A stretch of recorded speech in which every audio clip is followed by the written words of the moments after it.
Okay, we are live. Good morning, good afternoon, good evening, good day.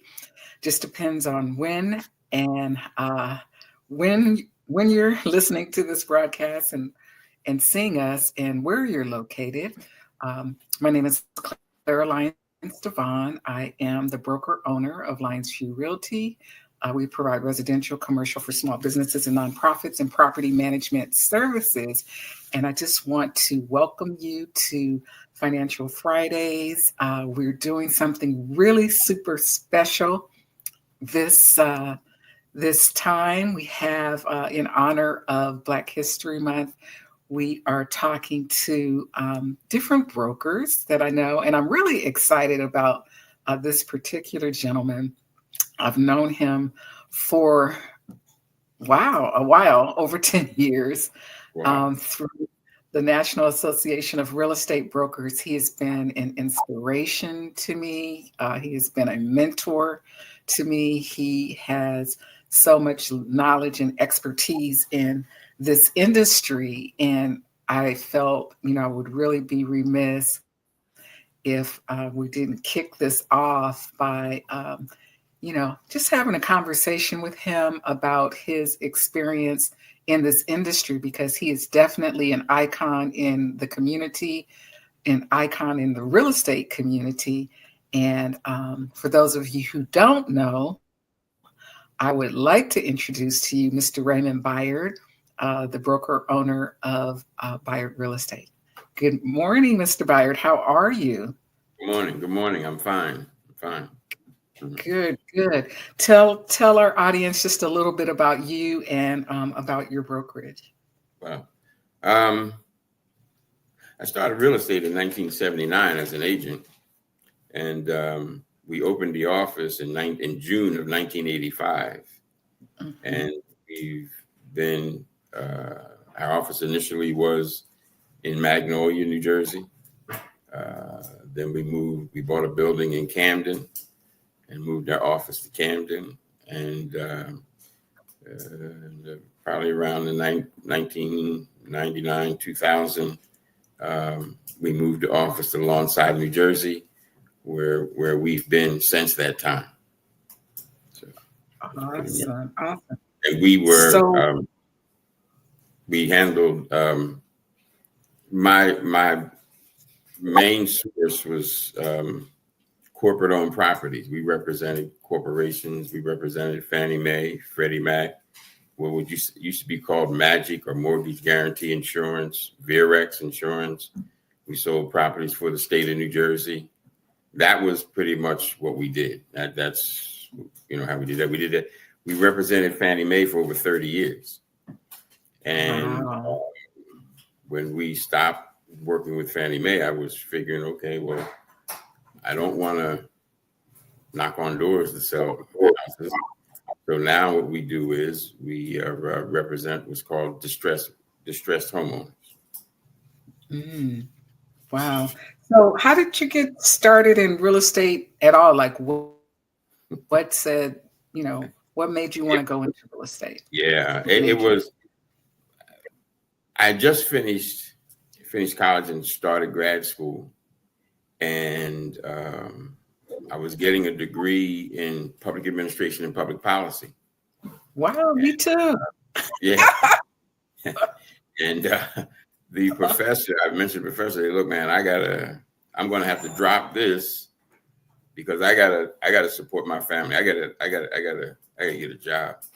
And he had mentioned to me that one of the things that I should consider would be selling real estate because, I would only have to sell maybe one or two houses every so often to make things happen. So we didn't initially do that.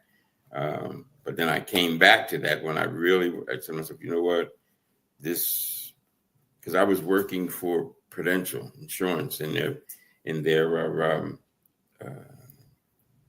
government assistance program. They used to process claims for the state of New Jersey. They used to process Medicare claims, actually. Really? Mm-hmm. And I was working there, and then I figured, look, I'm not doing this. I got to fix something else. I went back. That's when I got the real estate license. And then I started selling real estate. And then a lot of the friends that I had that were in grad school, they went to law school and things like that. They weren't making no money. And I figured, well, I don't need to join that crowd. Let me see what I can do in real estate. And I figured I could do that and then just go back. But I got in real estate and never went back. Indeed, indeed. So that's really interesting because I also got my degree in public administration and decided, I loved architecture of homes. Like I would see them, or just like the way houses looked and how they were built and put together, and got into it on the side. And once I stepped into it, I didn't go back either. Real estate is definitely a love and a passion. So that's interesting. And you started in 79. I think I started in 96. So, over 30, 40 years of experience. That's pretty amazing. Yeah. And how did you get hooked up with Fannie Mae when you said you worked for Fannie Mae? What exactly did you do for them? Well, what happened was the first office that I worked at was a company called Byard Realty in Glassboro. And John, what he did was he sold strictly FHA and VA houses. That's it. VA owned properties. Because every Friday, the list used to come out in the Courier Post. And once a month, the Veterans Administration used to send the list of the properties that they own. They would send them out to the brokers. And what John used to do is he would get the salespeople together and we would pick out the houses that we wanted, that we would try to promote. And what we would do is we would solicit individuals to buy those houses. Well, my wife and I were getting ready to buy a home in Franklinville. And I asked Al for an appraiser. And he mentioned to me about Mr. Matthews. And Mr. Matthews came down, looked at the property that we wanted to buy, and I had a conversation with him. And he had mentioned to me that I probably would be better served working for him. So I went to work with him, and he was a VA property manager. He managed properties for the Veterans Administration in Gloucester County, and in portions of Camden County.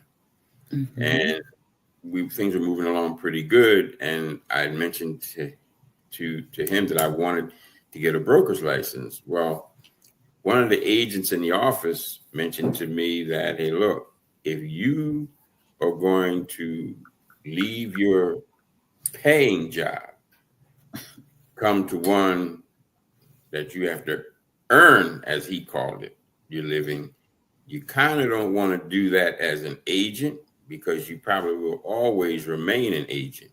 So what you should do is get your broker's license, and then that way it raises your capability of earning. It raises that. And then the things about it is that if something would happen between you and Mr. Matthews, you're not leaving as an agent, you're leaving as a broker. You can open your own office, do whatever you want. So that's what we did. And then, but while I was with Mr. Matthews, I tried to get contracts with HUD. They had area managers, and you had to bid on them. And I would bid on them, and I could never get them. And what I did was I would search in the paper for foreclosed properties to help those individuals to eliminate a sheriff sale. And I kept noticing that there were always these things that said Fannie Mae. And I was like, this company Fannie Mae. So I contacted a gentleman at the mortgage company, at Colonial Mortgage, which was in Haddonfield at the time. And I asked him, how do I get a hold of these people? And it turns out that they were Fifth and Market. Wow. Right around. Yeah. Wow. I sent a letter over to Fifth and Market, and a gentleman by the name of Phil McCarthy called me and said that he would like to sit down and talk with me. So I hopped on the speed line, went over and sat down and talked to Phil McCarthy. And he had mentioned to me that when they get ready to bring on additional brokers, he would let me know. Now, this is before email, faxes, and all those other things. Everything came through the mail. And I remember I got a letter in the mail, maybe about 2 weeks, something like after that. And they assigned me my first property. And my first property was 6 Hazelhurst Drive in Voorhees, which, first of all, our office was in Magnolia. Our clientele, for the most part, were Black. And here I got this property in Voorhees where I was like, whoa, I don't know if I remember when I got it, I'm looking at it and I mentioned to Al, how do we do this? How do I, and he mentioned to me, he said, look, man, it's all bricks, sticks, and dirt. No matter how you cut it. Go out there, take a look at the house, put a value on it, and that's how it works. And that's how that's how we got started in handling corporate-owned properties. And then I just expanded from there, going to the state of New Jersey and different things. And I would get to those other individuals based on my relationship with Fannie Mae, because they usually a Mortgage Guarantee Insurance Corporation, that was a PMI company. And back then, sometimes the PMI company would, through the insurance, pick up the note. And that's how we got in with them, because we handled these other corporate properties, and it just expanded from there. Wow. That's really interesting. One, it's not the typical path that, you think about, because most people, like you said, they become agents and they stay agents forever. And when they become brokers, they're like agent brokers, they're getting a team of people, and then, there was another turn in this that created the brokerage. I was happy as a clam working for Al, because I had the contracts. He didn't bother me. He showed, whenever I came up short, I would always hear it. Raymond, get in here. I would go in and say, why did you do this, this, this, and this? That's not how you do it. And, it did that. Well, if Matthews was working today, I probably would still be working for him. But what happened was, Mr. Matthews, a gentleman by the name of Kenny Troseed, who had an office on 27th Street in Camden. And I treated the guy. There was a guy who was the president of Margaret and Mortgage. There was a real estate scheme that Mr. Matthews was part of. And what happened was, Kenny Troseed, the government came in on Kenny Troseed, and Kenny Troseed exposed the whole thing, which included Mr. Matthews, the gentleman from Margaret, and there were some insurance people that was involved. There was a bunch of people that were involved, and Mr. Matthews was indicted. And I remember there was a gentleman in the office at that time, James Beckwith. He'd mentioned to me, he says, "What are you going to do?" Because Mr. Beckwith used to be a port director for the Port Authority in Chester. And he had mentioned to me, "What are you going to do?" And I'm like, "I'll do anything, man. I'm going to sell these properties." He said, "Well, look, wait a minute, man. They indicted him." I said, "Well, it's going to go away." And he had mentioned to me, "That's not how it works, young man. When they indict you, they got something on you, and they're not going to let go until they get something. And out of all these guys that's involved, he's their something. He's a commissioner and the whole 9 yards." He said, "So you need to figure out what you're going to do." And so that's when we opened the office. And actually we opened the office in that location. And then I moved up the street in Magnolia. But yeah, that's how we opened the office. But other than that, look, I probably, like I said, and Mr. Matthews was in his 70s or 80s then, and that was probably back in like 1984 or something like that. But if he was alive today, I'd still be working for him. Wow. Now, he was the first Black commissioner for the state of New Jersey, right? Better believe it. And the thing about it is the individuals that came through his office, and I was in earshot to hear a lot of the things that these dudes were coming in. They would come in with issues that they had prior to them going to the commission. And he had no problem dressing these people down. And I'm not talking about the guy that had one or two people working for him. I'm talking about a lot of the, at that time, you didn't have the chains and things like that. You had like the Century 21s. You had Culver Banker was just starting. You didn't have what you have right now. But I mean, he pretty much ran the show. And I saw that. And like I said, and he always, even though he did what he did, he made sure that we didn't, that we told the lie. You know, I mean, individuals find that hard to believe, because even when it hit, because then it was the Sunday Bulletin and the Philadelphia Inquirer ran stories on it. And I remember Phil McCarthy called me one day and asking me, am I involved? And I mentioned to him, no. He said, did you know anything about this? And I mentioned to him, no. And he said, because I'm going to tell you how this is going to work. If your name shows up in any of these, in any of this, you're done. And that was the last I heard about it. And then we just moved on. Wow. You know what I find really, really amazing about this story is, you know, like, one, the trajectory that you entered into the business is incredible. Like working at kind of like the corporate level, because Fannie Mae, Freddie Mac, those are the big guys. So you get experience in that arena.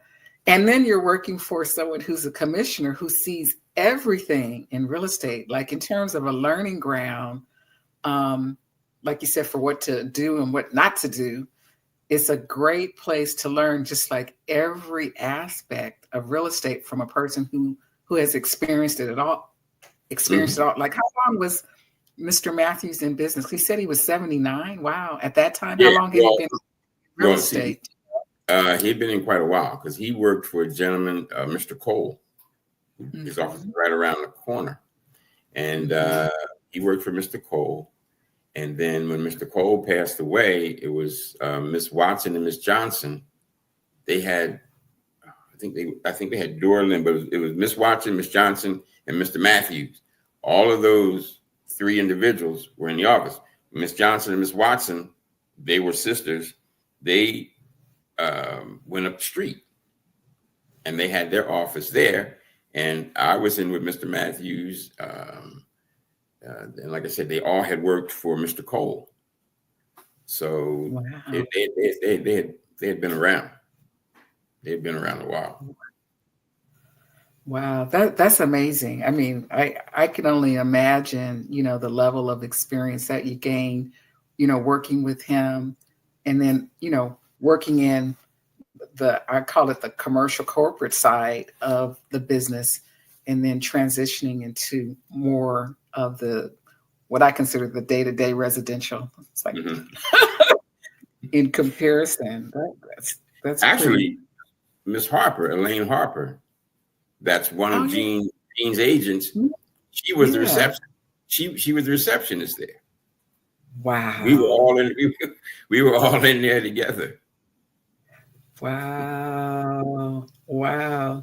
So what was your vision then for real estate, and how has it changed like over time? My whole thing was after we set up on our own, I met an individual by the name of Stanley L. And Stan helped with our logos, our image, and things like that. And I mentioned to him that I wanted to create a a business that would last 100 years. Oh, God bless. Yeah. And that's what that whole relationship with him was. And hopefully, well, we're not, I'm not going to make 100, but the thing about it is in June, it'll be 40. So I was mentioning to my wife that, look, I can carry this load for 50. And then I got to bring somebody, hopefully one of the agents, one of my children, somebody will be able to carry it the next. Keep the legacy alive. Yeah. Yeah. The way that I look at it is that I'm an extension from Mr. Cole. Yeah. Because Mr. Cole taught Mr. Matthews. Mm-hmm. Mr. Matthews taught me. And I'm looking for the next person to teach. To make it because if you look at this, probably between Mr. Cole, Mr. Matthews, and myself, it's already been 100. Mm-hmm. So I just want to try and keep that portion of the legacy going forward. I think that is amazing. I was talking to another broker, and he said something very similar. You know, he's like, I've done really well in this industry, and I just want to pass it on, and not just pass it on because, you know, they're working with different people, but pass it on to, you know, a person of color, because they're not, even though there are a lot of agents, there are not a lot of Black real estate broker owners who have offices that have, you know, withstood the test of time. Mm-hmm. Like yours, 40 years, nothing to sneeze at. Yeah, you know, well, like Mr. Matthews mentioned to me was that Mr. Cole, when Mr. Cole and Mr. Matthews did a lot of new construction, when you look at the first portion of Warwick Hills was built by a gentleman by the name of Cutler, and Mr. Matthews and Miss Johnson and Miss Watson, they were the agency that sold those homes. Wow. Then there's a development down in Deptford, Hammond Heights, off of Mail Avenue. All those houses down in there, they sold all of those. Wow.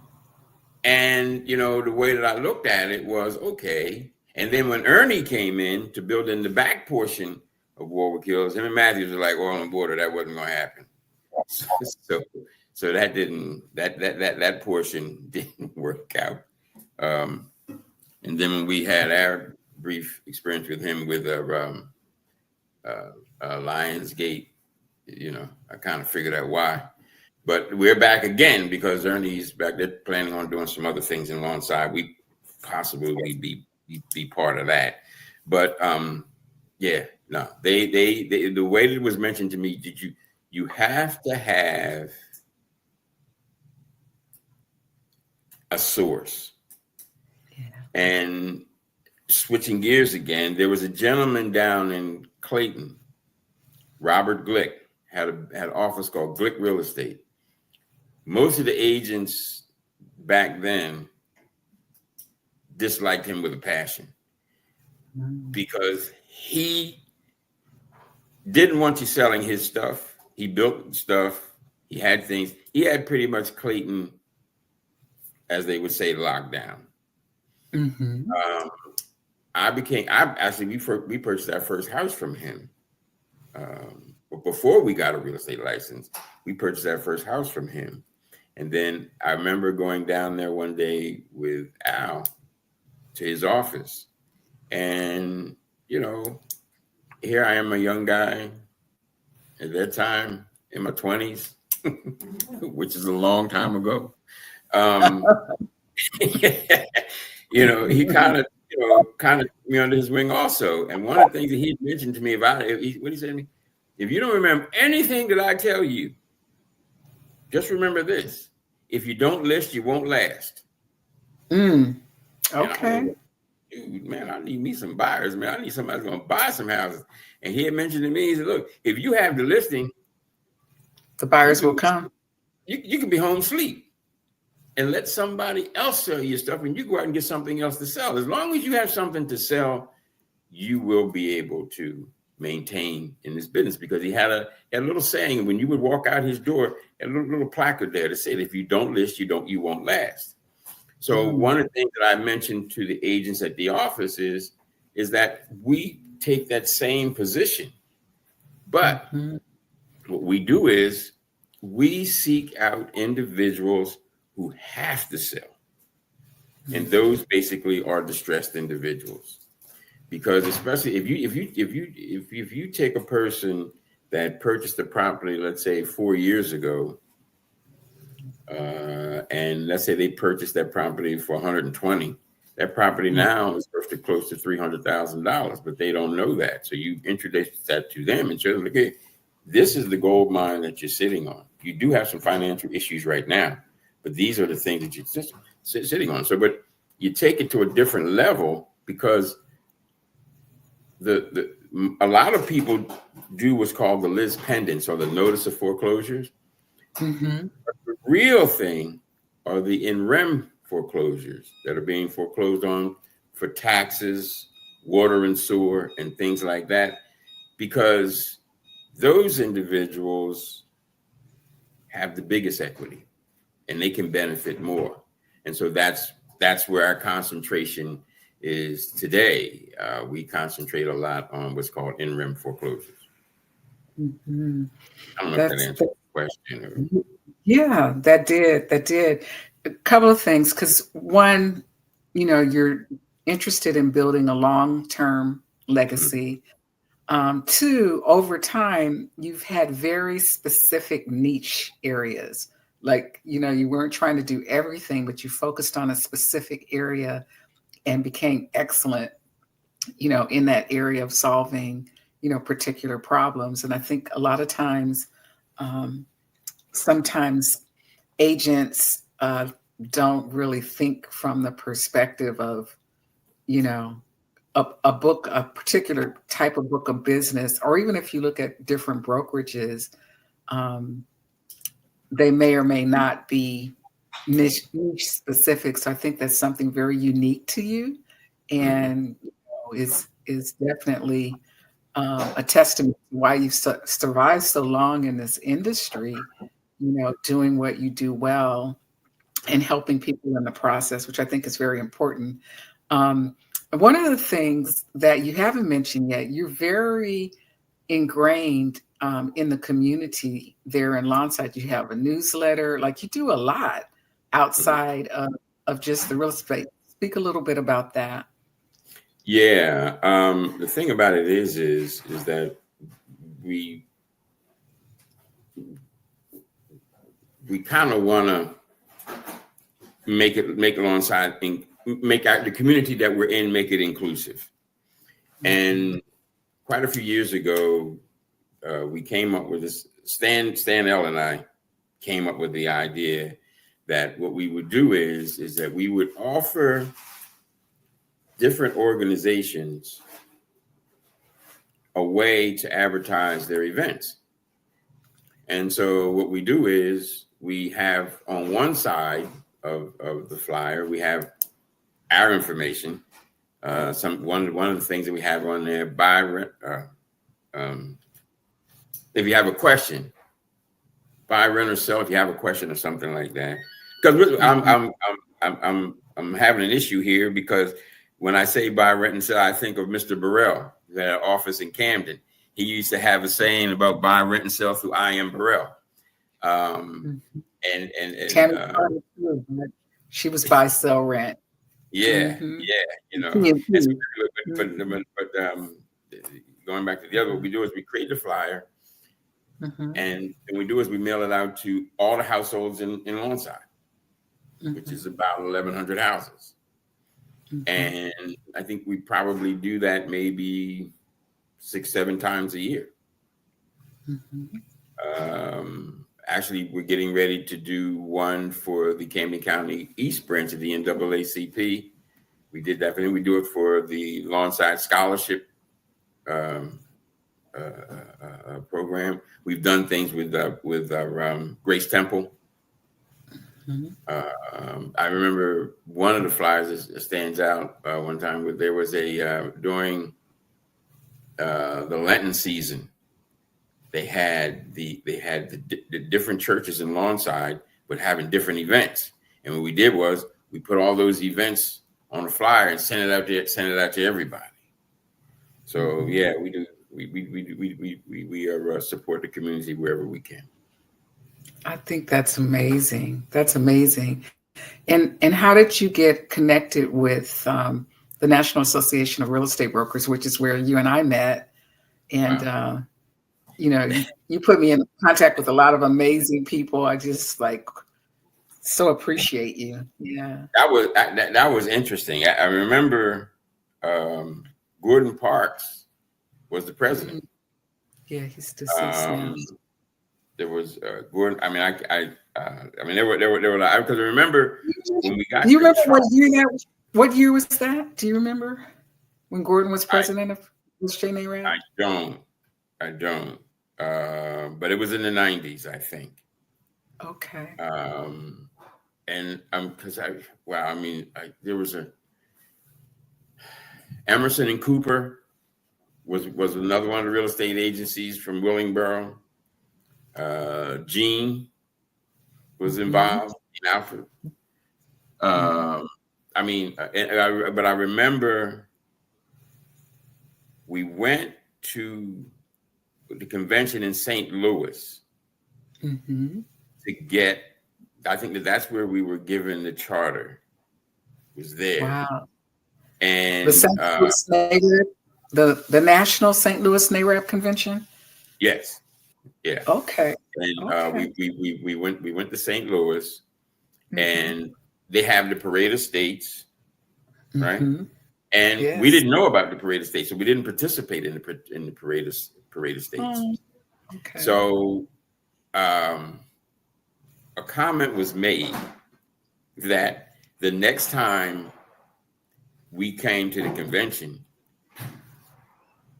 we were going to be, if not win it, be very well talked about.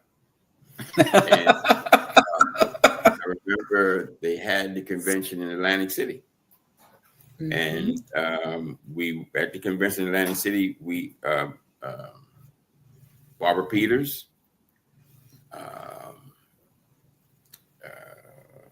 I'm going to start naming and I'm going to forget names, so maybe I should stop.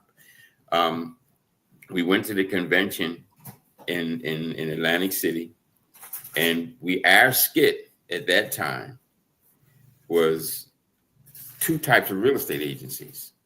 One that didn't follow the rules and was not a NAREB agency, and one that did follow the rules and was a NAREB agency. And the one that didn't follow the rules was called Slickum and Cheatham Real Estate. And the did follow the rules was Do Right Realty. And obviously Gordon Parks ran Do Right Realty. So, of course. And we came in second place. Awesome. You know what? I think I have seen a photograph from the Atlantic City Convention. It was part of the NAREB archives when they did actually a display at one of the conventions. And I saw that picture, and there were like 4 people in it, and I didn't know who all the people were. But one was Mr. Parks. I wonder if you were in that picture. You were in there. But what I'm going to do is, when I go to the office today, what I'll do is I'll email you or text you a picture of that. Awesome. That was interesting. That would be amazing, because we've been trying to figure out when the exact actual charter date was for SJ NAREB. And now that I know about New Orleans, that gives me a way to go back and find out what was the exact date or exact year that SJ NAREB was chartered, the Southern New Jersey chapter of the National Association of Real Estate Brokers. Betty Sanders. I think Betty worked for Gordon, I think. Betty Sanders was instrumental in that too. Was Elaine involved? Elaine Harper involved at that time as well?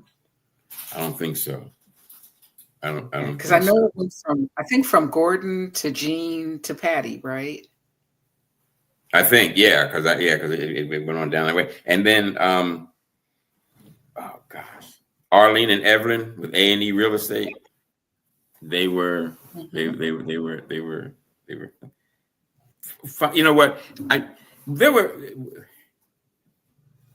You mentioned that this is going to be around for a while. To those who don't know, there was an agency called A&E Real Estate that was on Mount Ephraim Avenue next to Fayers Market. It was run by Arlene Caldwell and Evelyn Goree. And their colors were purple and white. Whenever they went anywhere, they dressed up in purple and white. And I remember they sold one of my bank-owned properties. Ooh, what happened? Did you go away? No, I'm still here. I'm still here. I can still hear you. I can still hear you and see you. You can hear me. Yeah, I can hear you. Yeah. No, I can hear you. Yeah, I can hear you. There you go. I wiped my hands across the computer and I must have done something. And what happened was this was back when people were coming to Camden in busloads to buy houses on Saturdays. Yeah, man, this was when the first wave of New York people came down here. And what year was that? Do you remember what era? Probably was in the 90s. Probably in the 90s. Mm-hmm. Okay. And I kid you not, on Saturdays you would be in your office because these people would be around there, man. They wanted to buy some houses because the houses were cheaper here, and back then people were getting second mortgages, home equity loans, and things like that, or the houses up north, and taking that money and coming down here and buying houses in Camden. Wow. And A&E Realty, they sold a ton of houses that way. And I remember they sold one of our houses, one of our Fannie Mae houses, and Evelyn and Arlene, they would all both attend the closings. And we're sitting in the closing, right? And I'm sitting there with the Fannie Mae attorney, and Evelyn and Arlene come in, and they got their purple and their white, and they come in and they're sitting down. And the dude looks at me, he's looking at me, and he said, "Who is that?" And I said, "Man, that's one of the biggest agencies in Camden." And he told me, he said, "You know what? We need to stay in touch with these people, man, because they selling a lot of our houses. We need to don't let them go." But I mean, yeah, it was that. I think Gene, I'm not stepping on Gene's story, but Gene worked for a guy. They had Galaxy Real Estate, and he worked for a guy, Harry Green. And Harry was a very interesting person. I'll let Gene tell you about him. He was a very interesting person. Learned a lot from him. But look, I'm taking up too much time. I went too far. This is really, really interesting because, one, I'm glad that you're saying the names of agencies that were around before, because they're part of the legacy. Those are the shoulders that we stand on, in this community of real estate. And just for people to know that there were people of color who were doing business back then, doing good business back then, and that you're doing good business now, and you're still here, Byard. There were a lot of them, and there were. It didn't seem like it then, but now, I look at the way that the industry is now, and you say to yourself, "Wow, they missed out." They really they missed out because, and hopefully the little things that we can do to share when they will allow us to share, because a lot of the agents a lot of the agents don't want to know, because my impression is that they feel as though that they can figure it out. But the thing about it is I'll tell anybody that there's no way that I would be able to do some of the things that I do without those individuals. Because the thing about it is whether I worked for them or not, if I was at a closing and did something that was probably across the line or this, that, and the other, they would tell you, yo, my man, you don't need to do it that way. You may want to try this. And then when you try to do that today, sometimes it doesn't come out right. Yeah.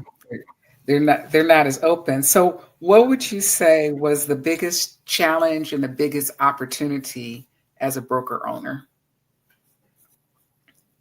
Understanding technology. The thing about it is things move so quickly, because I remember when I used to go to the courthouse, Camden Courthouse, and look up the Liz pendants. You go in and just give you a list of Liz pendants, and they give you a stack, and you stand there at the counter because they wouldn't let you take them anywhere. And you go through them, write down the names, and then you go back to your office, look in the tax book, figure out who these people are, and it does that. I was mentioning to because that was one of the questions, and I was mentioning to my wife, like, now with technology, I can go into the Camden County website and pick up any list pendants that I want at my leisure. So, and and that evolves so quickly, just understanding what to do with the data. So I think that's the challenge that we're struggling with right now. How do you navigate this? And the thing about it is anyone that's a homeowner is listening to this information has gotten a card in the mail saying, "I'll buy your house." That's your competition now. And I don't know how they do it. They send copies of checks and all of these things in the mail. I don't know how they do it, but that is your competition. And sometimes I know, like even now, by the time we get to them, they have mentioned to me that I had already talked to this individual. But then when we give them what we can offer, sometimes they'll go ahead and deal with us. But my struggle now is, how do if I don't get ahead of these individuals, how do I get even? Because the thing about it is if both of us get a chance to meet that homeowner, my program is better than theirs. Yeah. So that's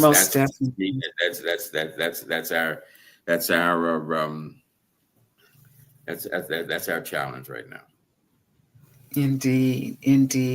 And in the challenge is also the opportunity, because technology can put you in front of a lot more people a lot faster than in the past as well. So it's kind of a two-sided sword. Yeah, give you an example. Last week, we use Remind, and in Remind, what you can do is you can look up a property, and sometimes it'll give you the person's email address. And what we did was, what we normally do is, if an email address is available, I have a program that we email to the individuals. And I did the lookup at home before I went out, and I emailed some people. By the time I got to the office, the person had emailed me back and gave me it mentioned to me that there was a relative that is the administrator of the estate for the person that this property was for. We didn't know that the person passed away and it was even part of an estate. They told us that. They gave us that person's information, and we contacted that person, and we were able to work out some things that way. So that's the plus side of it. I mean, like you said, hey, it's way better than what it was.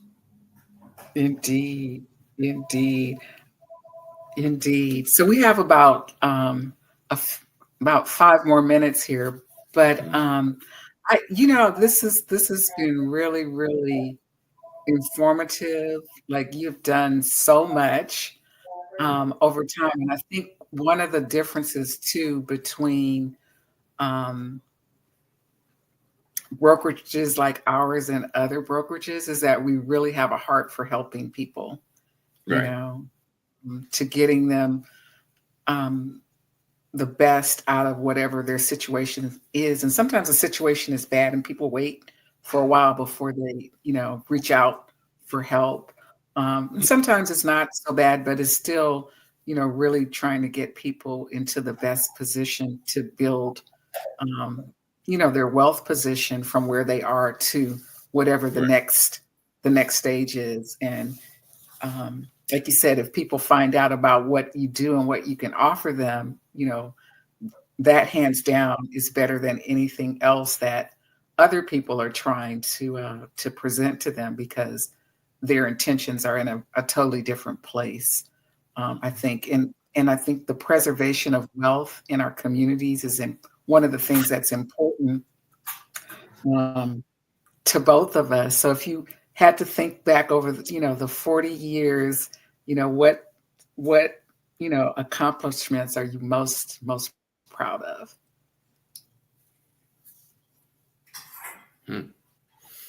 Um, you know, before there was, I mean, every time that I landed a contract, it was, I thought that was it. But now, when a homeowner tells you that they are better off because they contacted you, Yeah. that trumps it all. That trumps it all. I mean, and it's, I remember the first time an individual said that, because like I said, we basically dealt with corporations. Our thing was the list side, corporation side. That was it. Or was the other. If we did that, that was fine. But if we didn't, it was fine. But like I said, when we started doing the list pendants foreclosures, after we stopped doing the corporate stuff, when we started doing the list pendants things, and just the comments that individuals would say, I mean, I wish we had started that way, as opposed to the corporate. I wish that we had started that way. Mm-hmm. Yeah, because you preserved a lot of wealth over time, and I I don't think people a lot of times realize how much property is one of the number one ways that people build wealth in this country. Right. Just understanding that one principle, and changing their mindset about what they have and what they don't have and how important it is, um, is is really crucial, especially now, as we're moving into the future, and being able to hold on to acquire it, hold on to it, and pass it on. I have Right. this acronym called ACT, ACT, acquire, control, and transfer. That's And good. thank you. That's what I've been sharing in the classes that I've been giving to people. Whenever I have an opportunity to speak to people, it's all about acquisition, control, and transfer. And if we act responsibly, that's how we build wealth, now and in the future. And one of the reasons why, I started this particular podcast is so that people have an opportunity to get, resources, information, and tips to help them build wealth. And I think I'm really excited. I know we gave you a plaque, Southern New Jersey chapter of the National Association of Real Estate Brokers gave you a plaque a few years ago, but I just want to give you this verbal acknowledgement of appreciation for who you are in the real estate community, the things that you have done as a real estate broker and owner. Personally, the help you've given me, there's not a question that I've asked you that you have not answered above and beyond when I needed help with different things. And also the contribution that you were to the Southern New Jersey chapter of the National Association of Real Estate Brokers and to the Lawnside community specifically. Like, you've done so much. So I want to give you your flowers, give you your accolades, let you know how much we appreciate you. And I'm so glad that, you agreed to talk with me today, because I think it's important to put a stamp, put something out in the universe so that people remember, Mm-hmm. Who you are, that they know who you are, that they know what you're doing. And, like you said, you may not hit that 100 mark. My mother-in-law just transitioned. She was 100 years old. So it is possible.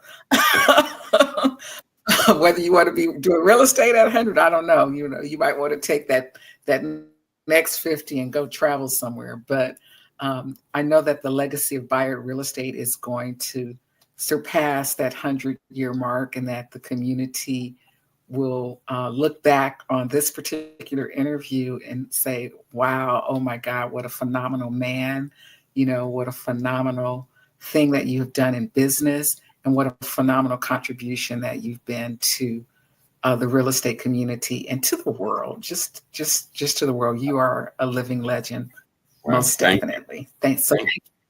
Thank you. Yeah, appreciate you. And for those of you who are watching, tell people how they can get in touch with you. So for people who are interested in doing business with you or who want to reach you, how do they reach you? Yeah, I'm at 170 Warwick Road in Lawnside, New Jersey. Phone number 856-546-0210. Our email address is simple, Raymond@ByardRealEstate.com. Okay, and that's BYR. No, BYARD. BYARD. Let's spell it correctly. Okay. Yeah. BYARD. Yeah. Byard Real. So thank you for those who are listening. If you're listening live or if you're watching the replay, definitely share this with other people. And Lyonsview Financial Fridays, we stream live on Fridays, 9:30 a.m. Eastern Standard Time. So if you're catching a live, great. If you're catching a replay, great. And catch us again next time, and keep living your best life. Thank you so much, Mr. Byard. Thank you.